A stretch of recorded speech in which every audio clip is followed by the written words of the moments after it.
अस्सलाम वालेकुम and a very good evening. Pakistan Tehreek Insaf के हवाले से पिछले हफ्तों ये खबर आई थी कि इमरान खान साहब की तरफ से चीफ जस्टिस ऑफ पाकिस्तान को ख़त लिखा जाएगा और इस ख़त में जो मसाइल दरपेश हैं, चाहे वो इंतखाबात के हवाले से हों चाहे केसेस के हवाले से हों, उनको भी एड्रेस किया जाएगा। इसके अलावा ये भी खबर आई है कि इलेक्शन कमीशन की तरफ से वो 3 हल्के जो कि इस्लामाबाद के हैं, जिनमें ख़ास तौर पर पाकिस्तान तहरीक इंसाफ के जो नॉमिनेटेड कैंडिडेट्स थे, जिनकी तरफ से कहा गया था कि वो कामयाब हुए हैं, उसमें डेवलपमेंट ये रही है कि जो 3 उम्मीदवार मुस्लिम लीग नून के टिकट के ऊपर कामयाब हुए थे, उनकी तरफ से भी इलेक्शन ट्रिब्यूनल्स के ऊपर एतराज़ात किए गए हैं। अब देखना ये होगा कि उन एतराज़ात के बाद जिस इलेक्शन कमीशन ने उनकी दरखास्तों को दूसरे ट्रिब्यूनल्स में मुंतकिल करने की बात की है, किस हद तक वो उनके लिए मददगार साबित होगा, क्योंकि जो पाकिस्तान तहरीक इंसाफ के सिलेक्टिव कैंडिडेट्स थे, उनकी तरफ से बारहा ये बात की गई थी कि इन इंतखाबात में नताइज को मैनिपुलेट करके इन तीनों उम्मीदवारों को जो कि मुस्लिम लीग नून के टिकट के ऊपर कामयाब हुए हैं, जितवाया गया है।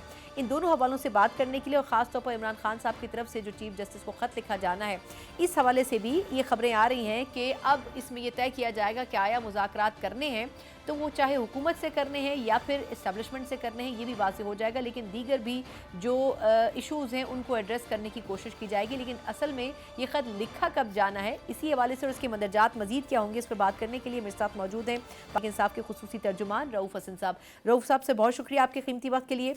अगर मुज़ाकरात की बात होती है फर्दर या की जाती है और अगर ख़त में मेंशन ये किया जाता है, तो आपके ख्याल में पॉलिटिकल पार्टीज से मुज़ाकरात तरजीह होगी या अभी भी इदारों से ही मुज़ाकरात? पॉलिटिकल पार्टीज जो 3 हैं, मैंने कहा ना कि पॉलिटिकल पार्टीज को आप लंप न करें, 3 पॉलिटिकल पार्टीज को अलहदा कर दें, उनके साथ हमने बात नहीं करनी है। बाकी तमाम पॉलिटिकल फोर्सेस जो हैं पाकिस्तान की, उनके साथ हम एंगेज्ड हैं, उनके साथ हम बात कर रहे हैं। सो ये जब हम कहते हैं कि पॉलिटिकल फोर्सेस के साथ बात नहीं होनी, तो वो शायद वो एक एरोनियस सा इंप्रेशन क्रिएट करता है। 3 को अलहदा कर दीजिए जो कि मैंडेट चोरी की बेनिफिशरीज हैं, उनके साथ हम बात नहीं करेंगे। ठीक। और जहाँ तक रहा एस्टैब्लिशमेंट के साथ हमारी बातचीत का, वो एक कंसिस्टेंट हमारा फीचर रहा है। हमने कहा जी कि हमारे दरवाजे खुले हैं, जब भी बातचीत होगी हो जाएगी। बिल्कुल ठीक, बिल्कुल ठीक। अच्छा ये फरमाइएगा सर कि अभी वीकेंड में मौलाना फजल रहमान साहब के साथ भी दोबारा कांटेक्ट किया गया सद कैसर साहब की तरफ से, और अब लग ये रहा है कि किसी कॉन्क्रीट शेप में आपके जो दोनों जमातों के डायलॉग हैं वो जा रहे हैं एहतजाजी कैंपेन के हवाले से। सर उसमें क्या पेशरफ्त है? क्या उनको लीडिंग पोजीशन देगी पीटीआई, खुद लीडिंग पोजीशन पे होगी या साइमल्टेनियसली दोनों साथ साथ चलेंगे? देखिए, इस सिलसिले में 2 या 3 दिन में हमारी एक मीटिंग उनके साथ है, जिसमें कि जो रिजर्वेशंस वगैरह थी वो डिस्कस होती रही हैं, लेकिन 2 या 3 दिन में मीटिंग है फाइनल। उसमें मेरा ख्याल है कि कुछ फैसले किए जाएंगे। जो ही वो फैसले किए जाते हैं हम आपको आगाह कर देंगे, तमाम मीडिया को आगाह कर देंगे उस सिलसिले में। लेकिन क्या उनकी तरफ से कहा गया है कि जमात का जो नाम है वो तब्दील किया जाए, या जिस कैंपेन के बैनर तले आप लोग स्टार्ट करना चाहते हैं उसको तब्दील किया जाए? ऐसी कोई चीज़ गौर है? जो रिजर्वेशन उनकी है वो उनकी जमात के ऊपर क्रिटिसिज्म के हवाले से भी हैं। देखिए, मैं इन चीज़ों को इस वक्त पब्लिक प्लेटफॉर्म के ऊपर डिस्कस नहीं कर सकता, लेकिन ये तो बता सकते हैं कि उसमें कितने परसेंट आप कहाँ खड़े हैं, आपका जो डायलॉग है कितने परसेंट? हम इस मीटिंग जो हमारी होने जा रही है, जिसका जिक्र मैंने आपके साथ किया है, मेरा ख्याल कि इस मीटिंग में हतमी तौर के ऊपर फैसले हो जाएंगे। अच्छा, मैं यहाँ तक कह सकता हूँ आपको। अच्छा, कब से ये एहतजाजी तहरीक आपके ख्याल में ईद के बाद से आप हम इसकी असल शक्ल देख सकेंगे? एहतजाजी तहरीक तो हम लॉन्च कर चुके हुए हैं, लेकिन वो आपको नज़र कल भी देखिए, पंजाब में कल कन्वेंशंस हुए हैं, बहुत लोग आए हैं और सब लोग आए हैं। हमाद अजहर साहब भी कल आए हैं, उन्होंने भी अपनी अपीयरेंस दी है, सारा कुछ है। तो वो तो एहतजाजी तहरीक तो जो हमारे जलसे नहीं होने पा रहे, वो इसलिए नहीं होने पा रहे कि वो कोर्ट्स में हमारे जो एप्लीकेशंस है, क्योंकि डिस्ट्रिक्ट एडमिनिस्ट्रेशन ने हमें इजाज़त नहीं दी हुई, अब वो कोर्ट्स में पड़े हुए हैं। कोर्ट्स जो ही इजाज़त देती है, फैसलाबाद, लाहौर, इस्लामाबाद, पिंडी, कराची, मुल्तान, सब लोगों की एप्लीकेशंस हमारी अब कोर्ट्स में पड़ी हुई हैं। और चूँकि नहीं चाहते ये लोग कि पीटीआई कोई भी जलसा करे, तो इसलिए सवात का जलसा देखिए, इट वॉज अ मैसिव जलसा। तो बाकी भी जो ही हमें इजाज़त मिलती है हम शुरू कर देंगे वो जल्द से। बिल्कुल ठीक। अच्छा सर, एक और अहम खबर जो कि आज की रही, वो इलेक्शन कमीशन की तरफ से वो फैसला था कि जो तीनों अरकान थे मुस्लिम लीग नून के टिकट के ऊपर इस्लामाबाद से जो कामयाब हुए थे, उन्होंने उनके ट्रिब्यूनल तब्दील कर दिए। सर बड़ी अजीब सी बात है कि इलेक्शन कमीशन के ऊपर सबसे ज़्यादा एतराज़ जो है वो पीटीआई को है, लेकिन अब जब रिजर्वेशंस लेके आप इलेक्शन कमीशन पहुंचे हैं तो फिर जीतने वाले कैंडिडेट्स कह रहे हैं कि हमें एतबार नहीं है इलेक्शन ट्रिब्यूनल्स पे। ओपन एंड शट केस था, वो बिल्कुल ख़त्म हो गया। देखिए, खोखर साहब ने भी अपने फॉर्म 45 ले आए थे, जो कि उन्होंने हमारे खिलाफ इलेक्शन लड़ा था। उन्होंने कहा जी कि मेरे फॉर्म 45 मैच करते हैं पीटीआई के कैंडिडेट्स के फॉर्म 45 के साथ, तो that was an open and shut case. وہ کوئی بھی جج کرے گا تو وہ وہی فیصلہ ہوگا. لیکن انفارچونیٹلی کچھ جج صاحبان ہیں جو کہ آئین اور قانون کے مطابق فیصلے کرتے ہیں, کچھ جج صاحبان جو ہے وہ انفارچونیٹلی احکامات کے تابع ہیں.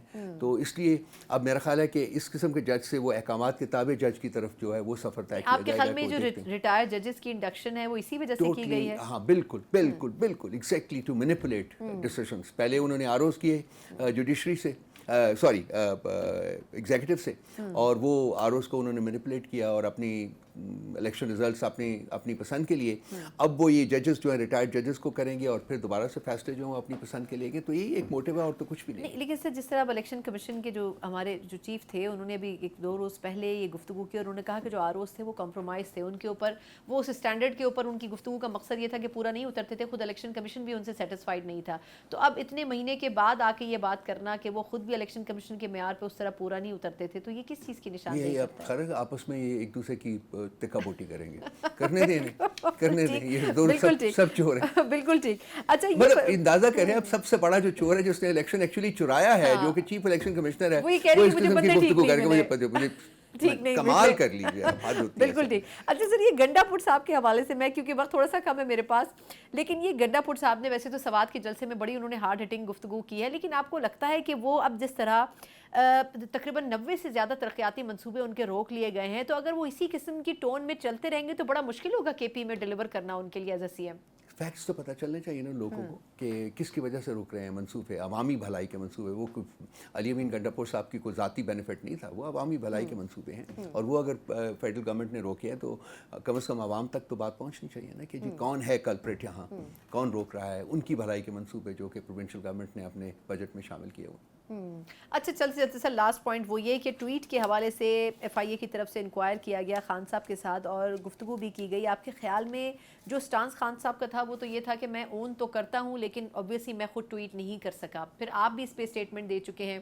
اب یہ فرمائیے گا کہ یہ مسئلہ حل ہوتا ہوا نظر نہیں آ رہا ہے, تو ایونچولی کیا اگر ٹویٹر اکاؤنٹ بند کرنے کی طرف بات گئی یا فردر کسی اور ایکشن کی طرف گئی تو پھر کیا حکمت عملی ہوگی پی ٹی آئی؟ دیکھیے ایک تو ٹویٹر اکاؤنٹ بند کرنا کوئی آسان کام نہیں ہے, نمبر ایک بات. نمبر دو بات یہ ہے خان صاحب نے ایک بڑی ڈیٹیل اسٹیٹمنٹ ہے, میرا خیال ہے 3-4 دن پہلے جب میڈیا کے ساتھ انہوں نے بات کی تھی تو اس کے 2 پارٹس تھے. انہوں نے کہا جی کہ میں اپنا جو ٹویٹ ہے وہ اون کرتا ہوں, وہ میں اس کو اون کرتا ہوں, لیکن جو وہ ویڈیو ہے میں وہ نہیں دیکھا, کوئی طریقہ نہیں تھا کہ میں, اور یہ میری بھی اسٹیٹمنٹ ہے کہ کوئی خان صاحب کے پاس کوئی ایسی فیسلٹی ہے ہی نہیں کہ وہ ویڈیو دیکھ سکتے جیل کے اندر.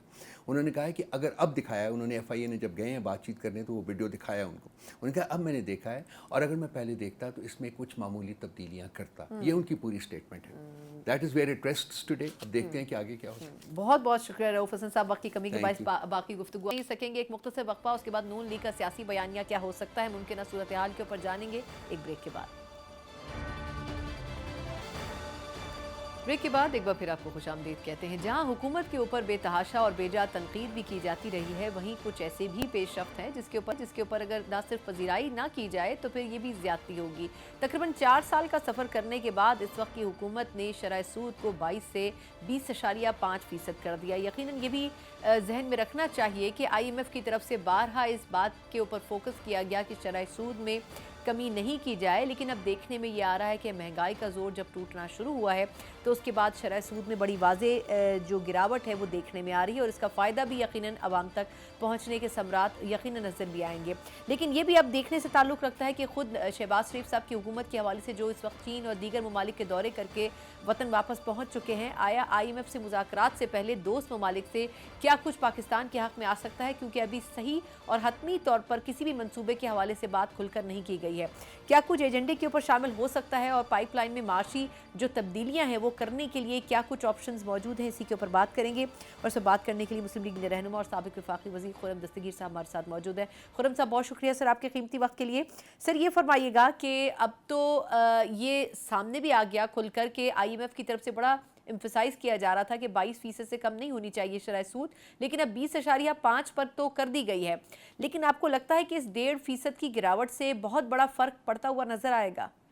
جی فرق تو پڑے گا نا, کیونکہ ہر 1% یا 1.5% ابھی جو کمی ہوئی ہے اس کے ساتھ یہ بھی جڑا ہوا ہے کہ پاکستان کے جو اندرونی قرضے کی ادائیگی ہے جو کہ 2018 سے 22 کے درمیان دگنی کر دی گئی इतने बेतहाशा कर्जे लिए गए कि वो इस वक्त पाकिस्तान के बजट का सबसे बड़ी मद है। अगर ये 22% रहती तो गालिबन इस साल के 9300 अरब होनी थी। अब सिर्फ 1.5% के डिक्लाइन से इसमें गालिबन 300 से 400 अरब रुपए की कमी होगी। इतना फर्क पड़ता है। तो लिहाजा जितना इंटरेस्ट रेट कम होगा उतनी हमारी जो बजट के अंदर स्पेस एक तो क्रिएट होगा, फिस्कल स्पेस, और दूसरा ये है कि पाकिस्तान की जो सनत है उसको ग्रोथ के लिए जो सरमाया चाहिए वो पहले से ज्यादा अवेलेबल होगा। तो ये अभी तो बड़ा स्पेस है क्योंकि महंगाई के जो लेटेस्ट नंबर है वो 11.5% था मई में, और उसमें अगर आने वाले 1-2 महीनों में एक इस्तेहकाम देखने में आता है तो फिर ये एक मजीद आर्ग्यूमेंट होगा कि डिस्काउंट रेट को और भी कम किया जाए और 20.5% से गालिबन 18 या 17% पर लेकर आया जाए। ठीक। अच्छा, ये फरमाइएगा सर कि ये अब जो इकोनॉमिक सर्वे कहा जा रहा है, सही मायनों में जो इक़्तिसादी सर्वे है, ये अब 11 जून को आना है, लेकिन उसमें जो उसके मंदरजात कुछ सामने आए हैं उसमें कहा गया है कि हुकूमत को बड़ा डिफ़िकल्टी का सामना करना पड़ा जो इकोनॉमिक टारगेट्स थे उनको अचीव करने में। फिर उसमें IMF के हवाले से भी क्या आपको लगता है कि जो टारगेट्स उन्होंने दिए थे, जैसे FBR में रिफॉर्म्स हैं, टैक्स नेटवर्क को बढ़ाने की बात है, रिटेलर्स को टैक्स नेटवर्क में लाने की बात है, आपके ख्याल में ये चैलेंजेस भी गवर्नमेंट के लिए कैसे रहे? शरह सूद कम करना बहुत बड़ी अचीवमेंट ज़रूर है, लेकिन बाकी टारगेट्स आपके ख्याल में आपको नहीं लगता कि इसके ऊपर आखिर कहाँ लूप होल्स हैं जो अभी तक अमल दरामद नहीं हो सका? क्योंकि ये तो अव्वलीन प्रायोरिटीज़ थी IMF की भी, कि ये चाहती थी IMF कि पाकिस्तान इनके ऊपर अप्लाई कर सके। जी देखिए, ये चूंकि जो माली साल है इस पर ज्यादा हिस्सा तो आपको मालूम है कि निगरान हुकूमत के पास था। उसके पहले जो 1 महीना था उस वक्त PDM की हुकूमत थी, उसके बाद अब फरवरी के आखिर में आकर दोबारा हुकूमत आई है। तो लिहाजा अब ये जो अगला साल है ये पाकिस्तान में मुआशी इस्लाहत के हवाले से बहुत अहम है। वो सब इशूज जिसकी तरफ आपने इशारा किया है कि ताजरों को टैक्स नेट में लेकर आना है, और इसमें बहुत बड़ा रोल जो है वो FBR का अंदर का जो रिफॉर्म का लफ्ज अब बहुत ज्यादा डिग्रेड हो चुका है।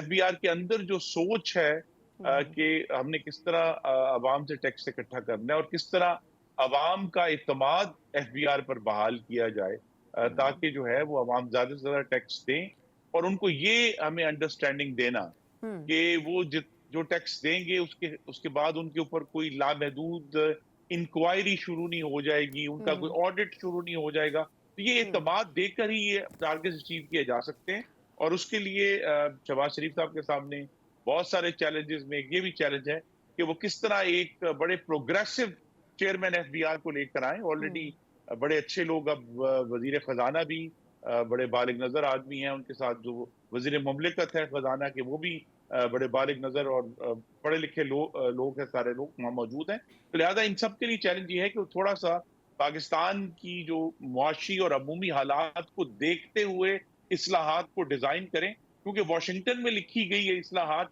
अगर कामयाब हो सकती होती तो अब तक हो गई होती। ठीक। अच्छा, अभी आपने सर वज़ीर मुमलिकत का भी हवाला दिया, तो उन्होंने भी एक रोज़ पहले एक स्टेटमेंट दिया। उन्होंने कहा कि IMF से जो मुज़ाकरात अभी हो रहे हैं बेहतर तरीके से हम इसमें आगे बढ़ रहे हैं, लेकिन उनकी तरफ से भी अभी कुछ हतमी नहीं कहा गया। आपके ख़्याल में जब भी कभी IMF के मुआहदे का जिक्र होता है तो हम हमेशा डर जाते हैं, खौफज़दा हो जाते हैं कि पता नहीं कितनी सख्त शराइत के साथ IMF पाकिस्तान से मुआहदा करेगा। आपके ख्याल में पाकिस्तान इस वक्त कितनी बैकफुट पर मौजूद है कि जो मुश्किल तरीन फ़ैसले हैं वो इन एनी केस करने हैं? आपको लगता है कि कुछ निगोसिएशन या बारगेनिंग पोजीशन में पाकिस्तान जा सकता है, स्पेशली जो सैलरीड क्लास है उसको टैक्स नेटवर्क, उस पर मज़ीद टैक्सेस आयद करना और महंगाई को एक ख़ास सतह तक रखना, जो सब्सिडीज़ हैं उसका ना होना? तो क्या गवर्नमेंट इस पोजीशन में है कि कुछ बारगेनिंग कर सके? जी, अगर आप ठंडे दिल से तज्जिया करें तो सबसे जो मुश्किल काम था वो हुकूमत ने कर लिया है अल्हम्दुलिल्लाह, और अल्लाह ताला ने भी इसमें मदद की है, और वो है महंगाई का तोड़। महंगाई का 38% से 11.5% तक आना, और आने वाले दिनों में अगर ये इस पर स्टेबलाइज होता है तो पाकिस्तान के बजट में इस वक्त सबसे बड़ी मद अंदरूनी कर्जों की वापसी है, और ये इतना बड़ा बहरान है कि ये अंदरूनी कर्जे की वापसी पाकिस्तान के दिफाई बजट का 4 गुना हो चुका है। तो लिहाजा ये बहुत पाकिस्तान की आवाम को रिलीफ देने के लिए, डेवलपमेंट बजट के लिए ये सिंगल बिगेस्ट आइटम बन चुका है। तो लिहाजा अगर इस जो ऑलरेडी हुकूमत ने जो काम शुरू किया है अल्हम्दुलिल्लाह इसमें कामयाबी होती है और वक्त के साथ साथ इंटरेस्ट रेट जो है वो नीचे आता है, तो फिर पाकिस्तान जो आज 9300 अरब रुपए की हम मद में रख रहे हैं कि हमने कर्जे वापस करने हैं, अगर वो 9300 से 7000 पे आ जाता है या 6000 पे आ जाता है तो बहुत बड़ा स्पेस क्रिएट होगा मुल्क में, जिसके जरिए फिर अवाम पर मजीद बोझ नहीं डाला जा सकता। तो हुकूमत को इस पर फोकस करना है। और दूसरा ये कि अब वक्त ऐसा आ गया है कि वफाकी हुकूमत का एक बेलाग जायजा लेकर इसके बहुत सारे जो अब गैर फाल इदारे हैं उन्हें बंद करना चाहिए ताकि जो खर्चे का बोझ है वो कम हो। देखिए IMF तो सिर्फ ये कहता है कि आप अपने कर्जे वापस करने की इस्तेदाद का सबूत दें, वो ये नहीं कहते कि आप ये बढ़ा दें या वो बढ़ा दें। तो लिहाजा वो अगर इस्तेदाद हमारी अगर हमारे इंटरनल मेहनत से और ज्यादा कोशिश से हमारी इस्तेदाद में इजाफा होता है तो फिर हमें अवाम पर बोझ डालने की जरूरत इंशाल्लाह नहीं पड़ेगी। अच्छा सर, आपकी मौजूदगी का फ़ायदा उठाते हुए एक और चीज़ भी मैं आपसे जानना चाहूँगी। सर, पंजाब हुकूमत की तरफ से हतक इज़्ज़त का जो कानून है उसका नोटिफिकेशन जारी हुआ और जिस अंदाज़ में जारी हुआ, पीपल्स पार्टी की तरफ से उस दिन से लेके आज तक एक के बाद एक प्रेस टॉक्स आ रही हैं कि इसमें हमारी कंसेंट शामिल नहीं थी, गवर्नर मौजूद नहीं थे, उनकी एब्सेंस में मलिक अहमद ख़ान साहब ने उसको साइन किया। और जब आप उनसे बात करें तो वो ये कह रहे हैं कि हम इसके ऊपर बातचीत करना चाहते थे हुकूमत से भी और जो दूसरी तरफ के लोग हैं जो कि इस बिल के ऊपर एतराज़ कर रहे हैं। आपके ख़्याल में क्या पाकिस्तान पीपल्स पार्टी की रिजर्वेशन अपनी जगह मुस्तहकम है? मतलब आपको लगता है कि वो वाकई दुरुस्त कह रहे हैं या उनकी तरफ से कोशिश ये की गई कि मलबा नून लीग की हुकूमत पर डाल दिया जाए? जी, अगर गलबा चाहिए तो मलबा भी लेना पड़ेगा, दोनों चीजें साथ साथ चलती हैं। लेकिन पीपल्स पार्टी और हमारे मकासद एक हैं। मकासद के हसूल के लिए जो रास्ता इख्तियार हम करते हैं उस पर जरूर इख्तलाफ हो सकता है, जिस तरह भी हुआ है। देखिए, ये जो हतके इज्जत का बिल है, ये एक इलाज तजवीज़ किया गया है। पाकिस्तान में इस वक्त जो हतके इज्जत और आई थिंक दुरुस्त लफ्ज़ अंग्रेजी में है, लाइबल और स्लैंडर का जो एक मेला गरम है, जिसमें किसी शख्स की, उसके खानदान की, उसके बच्चों की, उसके घर के खवातीन की इज्जत महफूज नहीं है। और ये जो वेपनाइजेशन है स्लैंडर की और लाइबल की, इसकी वजह से ये बराह रास्त इदारों पर असरअंदाज हो रही है एक जमात। तो लिहाजा इसका हमें इस स्लैंडर और लाइबल का हमें इलाज ढूंढना है। इस पर जरूर बहस कर लेंगे कि ये हत्या इज्जत का ये जो बिल है ये इसका इलाज नहीं है, इसको बेहतर करें। उसके लिए हम हमेशा बातचीत के लिए तैयार हैं। ठीक, बिल्कुल ठीक। बहुत बहुत शुक्रिया खुर्रम दस्तगीर साहब आपके कीमती वक्त के लिए। सर, मुस्लिम लीग ने रहनुमा, यकीनन इस बिल के हवाले से बातचीत के लिए दरवाजे खुले हैं, लेकिन ये बिल अब कानून बन के नाफिजुल अमल भी हो चुका है और पाकिस्तान पीपल्स पार्टी की तरफ से बड़ा इसके ऊपर ज़ोर शोर के साथ एतराज़ात भी किए जा रहे हैं। आखिर देर से सही ये एतराज़ अब क्यों सामने आ रहे हैं, इसके ऊपर पाकिस्तान पीपल्स पार्टी का मौक़िफ़ जानेंगे एक ब्रेक के बाद। ब्रेक के बाद एक बार फिर आपको खुशामदीद कहते हैं। जहां हुकूमत में एक बेहतरीन साथी और इत्तेहादी की सूरत में पाकिस्तान पीपल्स पार्टी मौजूद है, वहीं ये भी देखने में आया है कि कुछ ऐसे फैसले हैं जिनमें पाकिस्तान पीपल्स पार्टी ने अपना असूली मौक़िफ़ अपनाया हुआ है।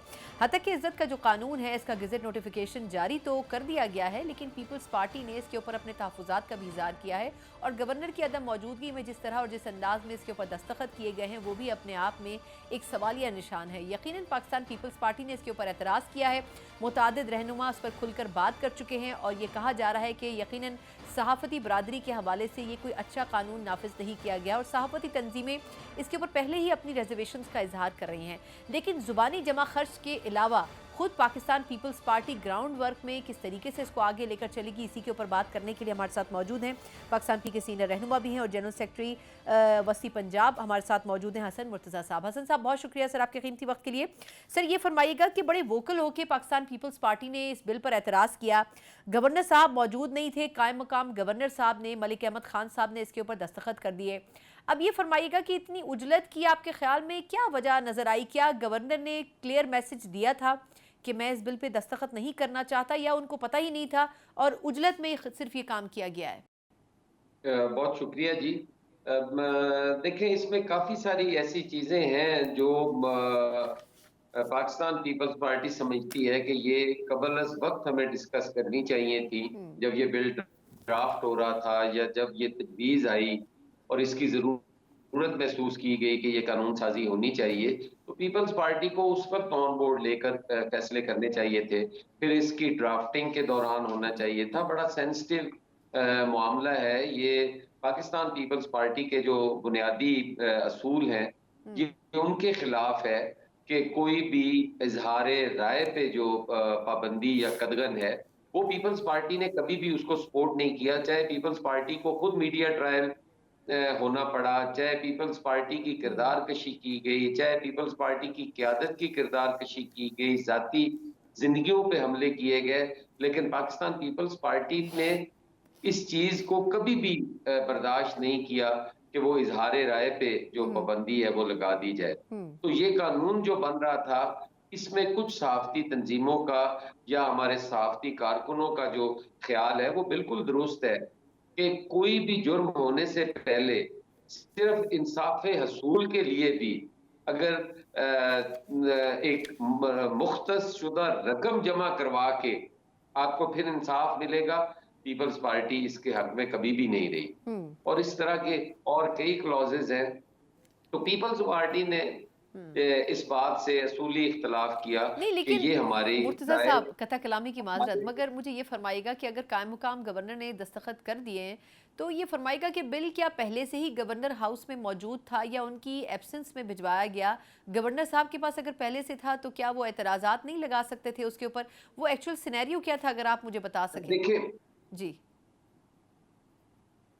یقیناً سنا یہ گورنر صاحب کی موجودگی میں ہی بل پہنچا ہے اور گورنر صاحب کے نوٹس میں تھا. پاکستان پیپلز پارٹی اور گورنر پنجاب یہ سوچ رہے تھے کہ ہم اگر یہ واپس بھیجیں گے تو یہ 10 دن کے بعد دوبارہ آئے گا اور پھر اس پہ گورنر سائن کرے یا نہ کرے وہ ایکٹ بن جائے گا. ہاں درست کہہ رہے ہیں. تو اس سے فرق نہیں پڑے گا.